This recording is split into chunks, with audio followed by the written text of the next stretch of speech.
You're listening to Permission To, the podcast where we dive into the science and soul of owning your worthiness as a perfectly imperfect human being. I'm your host, Sam Dew, psychotherapist, positive psychology coach, mama to a beautiful 5-year-old Amelie, and passionate advocate for living an inspired life.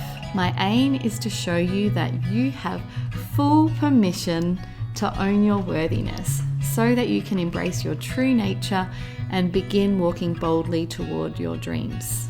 Let's dive in. Stephanie is a writer and a creative coach based in Auckland, New Zealand, who released her first self-published collection of poetry titled Once Were Wounds in January 2021.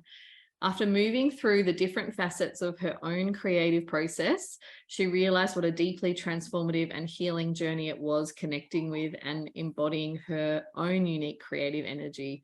And through this experience and true passion for the power of the creative process, she designed and launched her signature coaching series, Creative Power, in June 2022. Thank you so much for being here, Steph, and welcome.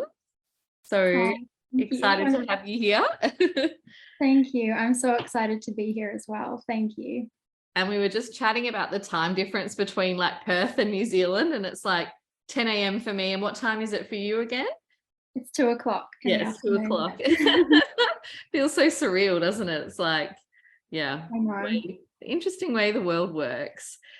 So I would love to know a little bit about, I'm really, really interested in like healing through art, and not just art like painting, but poetry, any kind of creative processes. Actually, in my social work degree, we got to do a couple of options, and one of the options that I studied was called Arts in Therapy, and we kind of played around a little bit with poetry, and it was really, I was quite young then, and I didn't realize that that was even an option, you know, that you could use poetry as therapy. But so I'd love to know a little bit more about you and what your journey was like discovering poetry and like the healing power of writing for you. Yes. So my journey with poetry didn't actually begin with love at first sight. I think we all study poetry through school and college. Yeah. And I never really felt a connection to poetry during that time. And I think looking back, it all depends on, with poetry and connection, I think who you're reading, the work, and the stories and the emotions within the poetry are all meant for, designed sort of for that connection, that emotional connection. And I never felt that with the poets that I studied in school, which is not surprising because they were all older men, from like 50 years ago, talking about experiences I had never been through. So it wasn't until I was in university and I came across a poet called Lang Leave on Facebook. Mm-hmm. And I just was deeply enchanted and entranced by her words. And there was a sense of wonder, the romance, the loss as well that she described. And it was during this time that I was sort of exploring my heart and forming connections with other people and discovering sort of like love and lust for the first time. So I was really connecting with her words. And I sort of started writing pieces that were just a form of reflection. So a way to see and explore my emotions and what I was feeling. And I remember trying to mirror the poetry of Lang or of other people that I was reading, and it wasn't quite working. And I might talk a little bit about this further, but discovering your style and actually that process of tuning inwards and then feeling your intuition and the way that you want to express was then the journey after that. Yes. I love it. When I think back to like that time in my life when I was like dating and getting my heart broken and learning all of those things, like I feel like poetry, you know, and just generally journaling as well would have been so supportive, but I had not discovered either of those things back then. So I think it's beautiful that you discovered it at that stage of your life. Yeah, I was really lucky. I wasn't looking for it or anything. It just came up on my Facebook feed, and yeah, I dived into that world very quickly. And how did you go about, like, when you created Once Were Wounds, how did you go about writing that book? And do you mind sharing a little bit maybe about what was going on in your life as you were writing any of those poems? Yeah, of course. So Once Were Wounds was a 4-year journey towards completion. So it wasn't so much the writing took 4 years. The writing didn't actually take that long at all. It was more so the formation of the book itself within me. And so it was during my last year of university when I started diving into poetry and writing as that form of like reflection and exploration, that I really had the vision to create a poetry collection. And I didn't quite know at the time what it was going to be about or what it was going to look like. I just knew that that's what I wanted to do. So I started creating Pinterest boards and just finding images and songs and really like filling my world with this energy of Once Were Wounds. So it was sort of going through a toxic relationship at the time and feeling very lonely, and also a lack of closure with the situation, that the poetry really started to take on a momentum because I needed it. I needed it to help me move through what I was going through when I didn't feel safe enough to share that with other people. And I think that's a huge thing that poetry and creativity in general provides, is that safe space to share yourself, knowing that, you know, you don't actually have to share that with anybody else. This is just for you, as a space to, find compassion and love for yourself. So that's initially where it started. And then I was experiencing depression and anxiety as well. So those are some of the themes that I started to explore through the book. A little bit of darkness and sadness, but that also fueled my passion for it. Like that, going into the depths of your own shadows and trying to understand what was being shown to you or what you needed to learn and heal through those emotions. And then my little notebook traveled with me over to London, where I lived for a year.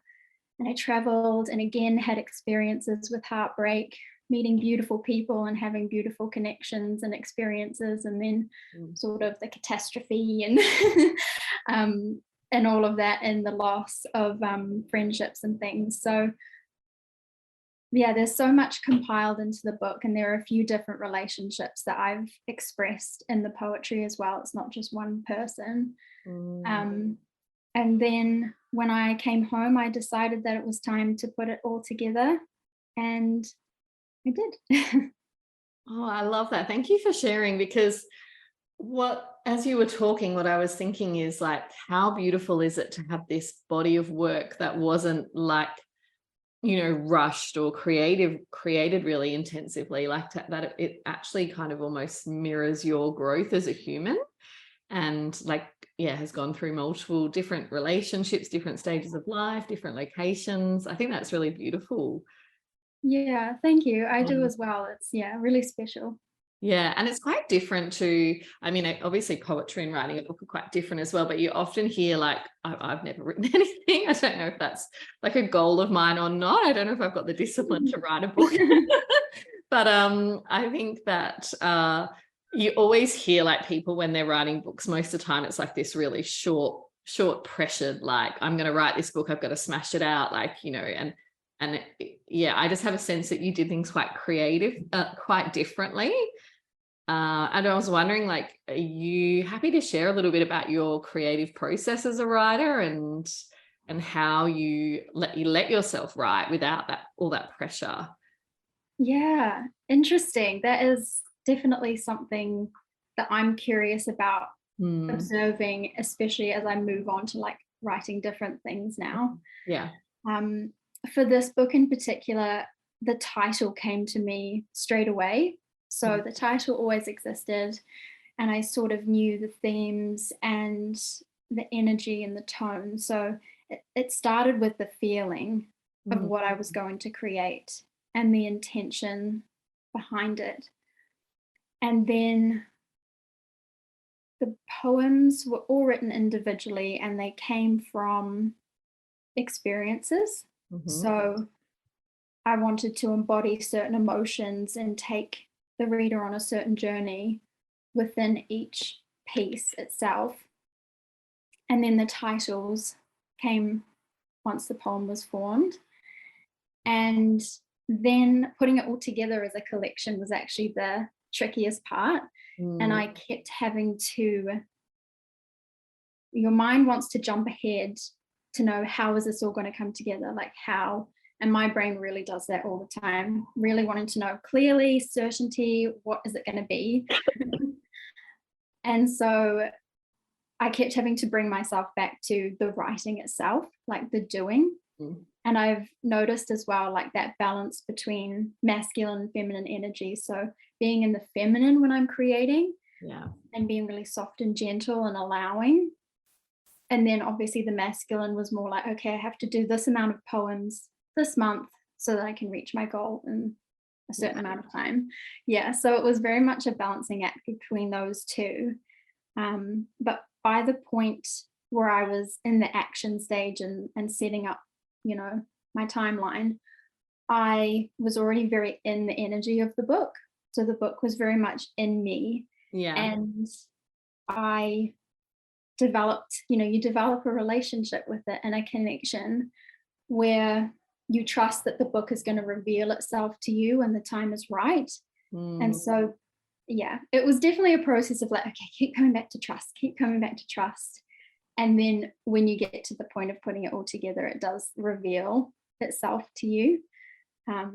Yeah, and I decided to structure the book in a way where the titles actually aren't in the book. It all flows sort of as one body, but then can be read separately as well. Yeah. Yes, I love that. And I'm really curious because this, in Permission Granted, we've had quite a few artists and writers, and I feel like every year we have a similar conversation around like, how do you give yourself permission to write or to paint or create if it's not necessarily tied to like a financial or productive kind of outcome? Like, I feel like as women, we're so conditioned that we're only allowed to spend time like either caring for children, caring for others, giving to others, or working and earning money. And often women come to me and they're like, I don't know if I want to turn this into a business or if I want to be published, like maybe in the future, but for now I just want to do it for the joy of it. But I feel like there's so many mindset barriers to that. So I'm really curious if you ever experienced that in your own writing journey, maybe before you realized that you were going to publish a book, or and how do you kind of give yourself permission to write or create just for the joy of it? That's such a beautiful question and so important. And definitely, yes, I had these mindset blocks as well quite early on. And I think that's all a part of that creative process, is navigating those blocks and limitations that do come up. And such a huge thing is, for me, was priorities. So I am very lucky in the sense that it's just me. I don't have a family yet. I don't have a house to look after. I have minimal responsibilities, but I was working in a full-time job, and especially over in London, my time and energy was very I won't say demanding, but my job was demanding. And so I found that I was not prioritizing my creativity because I put everything else above it. Yeah, so it was really a journey of coming home to my why, like, why is this important to me? And sometimes it's not even like a choice. It's more so I found it was a calling, something I had to do. Yeah, so navigating that can be really tricky, and it does take some time because we like to, and I'm sure you know this, as humans, we like to, have a reason. We Yeah. like to have that external permission to invest in these things, but that definitely does have to come from within. Yeah. Mm. I especially found with mums, but I'm sure it's equally challenging for anyone who's not a mama, but like often women have other caring roles and just a sense of responsibility for other people. But it was almost like, who am I to give myself an hour to write on the weekends when I could be earning money, or I could be spending time with other people, or, and it's like really like breaking free of all that conditioning, isn't it? That, hey, like I'm allowed to do something without it being like, not everything needs to be productive. I can just do it for the joy of it, like, and how I feel when I write or when I paint. Yes. And that's such a huge thing, isn't it? Like that need to be productive as women and Yes. achieve something and have something to show for our days. Yeah. So the other side of creativity and being present with our creative energy is releasing that need to achieve and simply be present in, as you said, the joyfulness, being really curious. Okay, what's going to come up for me here, or what am I going to discover, and sort of embracing like that inner child, because Yeah. the inner child does still need to feel free in that way to express themselves and to express yourself as the adult as well. Yes.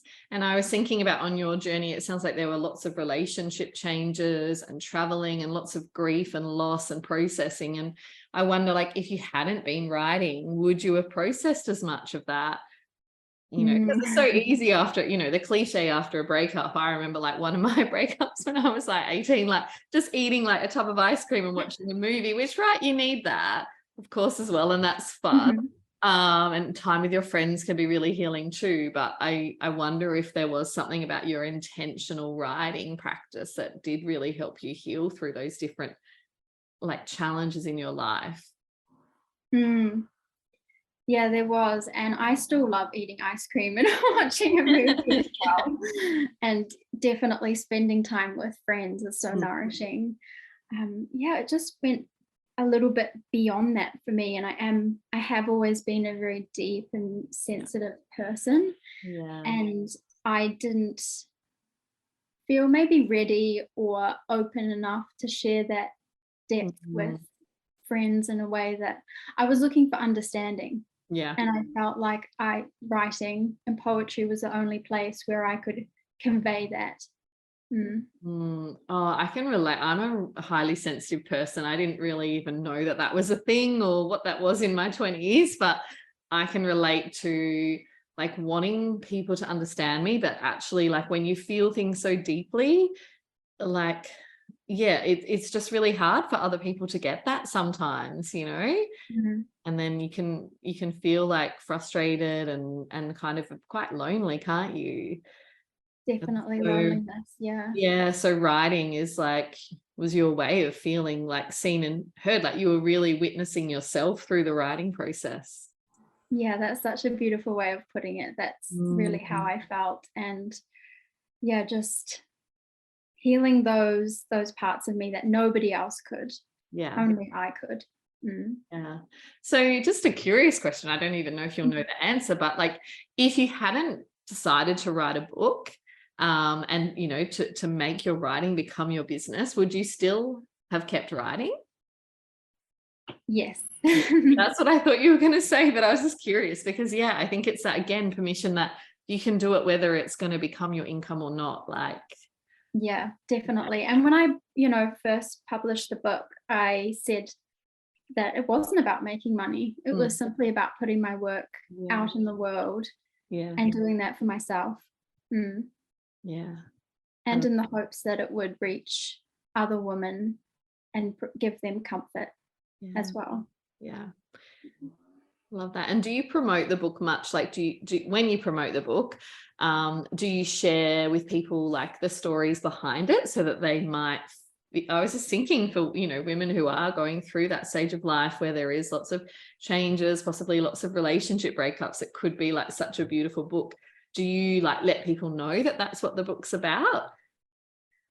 I'm very vague with the description of the poetry, and I did that intentionally. I share the themes, you know, sensuality, femininity, loneliness, longing, Yeah. but I also really want people to be able to pick up the book and interpret it in the way that they need to. And Yes. I think that everyone will take something different from it, Yeah. and you'll always find what you need. Mm. Yeah. It's funny because you know how you said you didn't really like poetry in high school. Because I loved poetry. Like I used to write poems when I was a kid and I loved writing and stuff. But I actually really liked this poet. But he was like what you said, you know, they were men and it was, I don't even know what century it was. Like when I think about it, I'm like, I probably loved this poem not like because I interpreted it completely how I wanted to interpret it. And I remember even doing like an art piece about this poem, but like it probably means something completely different to what I thought it meant in my head, you know. But that's kind of what's beautiful about poetry too, isn't it? That it's not, I remember when we did English literature that we'd often like have to analyze a poem, but there's really no right or wrong way, is there, to make meaning of a poem? No, that's Yeah. so true.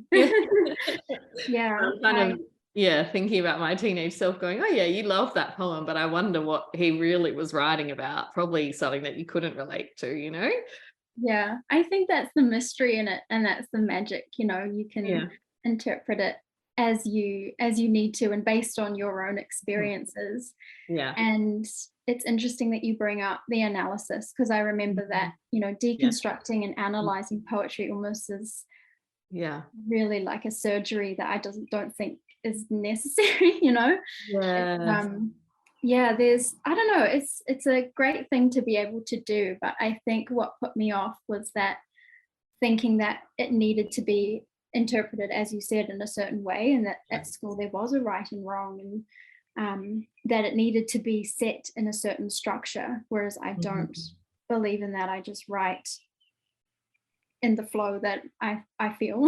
Yes, I love it. I feel like this conversation is very permission giving for anyone who like identifies as an artist or a creative or a writer, or even just has like so many women in permission granted come to me with like this secret desire that they have never really shared. And I'm curious, like, did you ever have any negative experiences in schooling, in university that almost like put you off being a creative? Because like I loved art.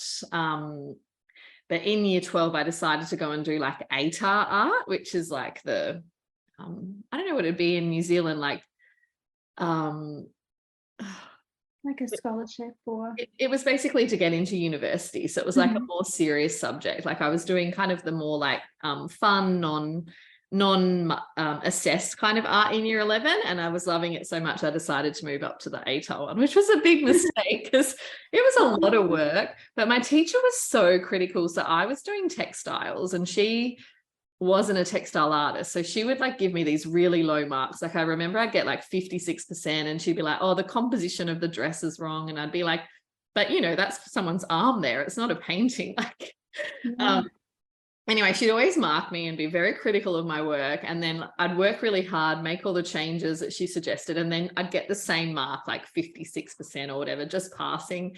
And she'd say, oh, I'm marking at a higher standard this time. Anyway, by the end of year 12, I was like, I hate art and I'm really shit at art, like because I just had all these negative messages. And yeah, that art teacher, I always think it's funny, like you have a few teachers in your life where you think maybe, you know, you could have done things a bit differently. But anyway, then I went and studied social work, and I did this arts in counselling unit, and they said something so permission giving to me. They said, if you feel good when you make art, if it is healing, if it is joyful, then it is art. It doesn't matter what anyone else thinks of you. And like my little, like, I think I was 20 then, I was just like, oh my God, like I wish I'd known this in high school. I wish this is how art had been taught to me at high school. But I feel like it took me a long time from that year 12 art experience to kind of be able to just enjoy creating for the fun of it, you know? So Mm. I was just sharing that story because I was curious if you've had any experiences that where that it maybe challenged your perception of yourself as a writer or a creative, or any unhelpful feedback over your life and how you dealt with it? Thank you for sharing that story. And I'm sorry that that teacher was so awful to you. I think being in that position of power they can become so critical of those sorts of things, or, a marking standard and things like that. But I love what you said that your teacher shared with you later on, about how it makes you feel, because that's really all that matters in the end, is how you feel when you're doing it. Yeah. For me personally, nothing comes to mind. I've battled with self-worth in so many other areas of my life, but my writing has never been one of them. I've always stood very strong in the fact, or in the knowing that I'm a writer, and I never felt any pressure to go and study writing or creative writing. I thought, why do I need to study that? That's what I do. I don't need to learn it.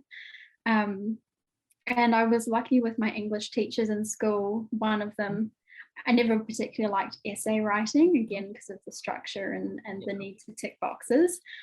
But I used to put in, little words here and there that were a bit more poetic than they liked. And I luckily had a teacher that loved that. So that encouraged me to do that, even though in the exams with a different marker, they didn't like that. But I didn't really care, it's the one area of my life where I've always felt confident and comfortable to explore and do it without letting other people's critiques affect it. I love that. What you said was so powerful about you've struggled with self-worth, and I think, nearly probably everyone listening to this podcast has at some point. I believe every human has at some point, but, some people, sometimes we're not aware of it. But yeah, I love that self-worth has always been really solid for you within your writing. I think that is just so beautiful. But also, this is really interesting that you never studied. And so you never had that critiquing, because I also remember supporting one of my clients through, they were studying art at university, and the critiquing process at university. I do understand why, of course, that we need to critique art so that we learn and we reflect, and, but I think if you're a sensitive person, which, hey, a lot of creatives and artists are, having someone, for spending 4 years having your art critiqued can be quite soul destroying. And I remember this young man, really his mental health was really negatively impacted, and his love of his art and his confidence of his art. And it was actually moving away from the university system and just doing art on his own terms was so healing for him as well. So I am curious if maybe, part of what's made you so sure of your writing is your decision that, hey, I don't need to go to uni and have all my writing critiqued. Yeah, I think so. I did go to university. I did a degree in television and screen production, media and things. But yeah, I never thought, I need to go to university and learn how to write properly. Well, obviously you didn't. I just really want to celebrate that. And I hope anyone listening who, is thinking I need to go and do another course or study something, before I can do something, I think you're a really beautiful example of how sometimes we just already know, and we already have the skills within us to do it. So yeah, wow, that is beautiful. So before we finish, do you feel up to reading out a little bit of a poem maybe, and sharing us a bit of a backstory? Yeah, sure. I pre-picked one. Okay. So would you like me to read it first and then explain, or explain first? Oh, that's a hard one. What do you feel comes more naturally to you? Maybe I'll read it first and then talk about it. Yeah, that's no problem. So this one is called Brandy Apples. Oh, I love that name. Twilight is prickly, pungent with toffee and caramel creases. Naked branches of a winter's spiked reach, crooked cracks fragment the lush lemon light. Spidery veins meld with awkward orange brick, and I, a brash brandy apple dusk, am speckled with cinnamon twang. Eeriness is your absence, memory licking madness, all the flavor of you melts across the dimming day. Pure puffs part me further from you, fading, away, away. Tangled spikes pierce my potent sorrow. From silent prayers, wisdom crowns, scattering soft stars into indigo abyss. Finally, the cool comfort of night comes to swallow me whole in the memory. So that is brandy apples. Yeah, oh, beautiful. And so Thanks. what's the story behind that? Like, what was going on in your life when you wrote that? Yeah, so that was autumn in London. And this is actually the only poem that ever came to me fully formed. Like a lot of them came to me in bits and pieces and words here and there. But this one, I was walking down the street where I live in where I lived in Barron's Court. And all of the buildings were like orange and like really Edwardian. And then the leaves were falling off the trees. And it was twilight. So the shadows were like cast across the sky. And there was just so much like vibrance and potency in that. And then just walking through the streets, sort of feeling that loneliness of missing someone, and that the memory comes back to me again, and that it's like spread across the sky in this orange and auburn and really prickly and like what, but yeah, so that's sort of the story behind that poem, and just that the memory being very fresh and raw as well. Oh, that is beautiful. I think because as you were reading it, I was like full body feeling it. And I lived in London for a couple of years with my husband, Nick. And it's beautiful how you've captured a moment there, but you've also like there was some stuff going on in your inner world at the same time. And isn't that so true? Like most of the time, we're not just focusing on what we can see on our walk. We're often like also processing something at the same time. Yeah. So beautiful that you, were able to capture that in the poem. Thank you. Yeah. And it's something I like to share with other people, the fact that inspiration is all around them. Yeah. And that there is that connection and that innate connection between your natural surroundings and your emotions and your experiences. I mean, not all the time, you probably don't want to be, that would be quite intense, but when you are moving through things, nature can be such a lullaby for you, and a way to find things that you have been looking for. I love that. Like inspiration is everywhere, because how often do we tell ourselves like, oh, I need something big to happen in my life to be able to write about, or like, maybe there's not enough like interesting things that have happened to me lately, or, so I think that that's really, really powerful. Just like looking at everyday inspiration. Yeah, it's really in the small moments, like in the flowers on your desk, or the way the light is in the evening, that's art in itself. Yeah. I often think about like even holding my daughter's like hand when I'm reading her a book, like the softness of her hand. Like sometimes there's just like very small moments, especially if you're trying to practice a bit of mindfulness, that like just stay with you forever. And you can see how those can be like art, right? If you can find a way to capture them. So yeah. Oh, beautiful. I've loved this so much. Thank you so much for sharing your wisdom with everyone. I know that this is going to be like really, really supportive and really permission giving to so many of my community who are creative. So if people want to follow your work and stay in touch, like where do you hang out the most online? So probably like most people, I'm on Instagram the most. Just under Stephanie Osborne Coaching. So I share my coaching things on there, but also poetry in my books, and otherwise my website. Yes, and you can, your book is available, people can order it directly from you, can't they, as well? Yes. Yeah. Well, thank you. Have a beautiful day, and we'll chat again soon. Thank you so much for having me. It's been wonderful.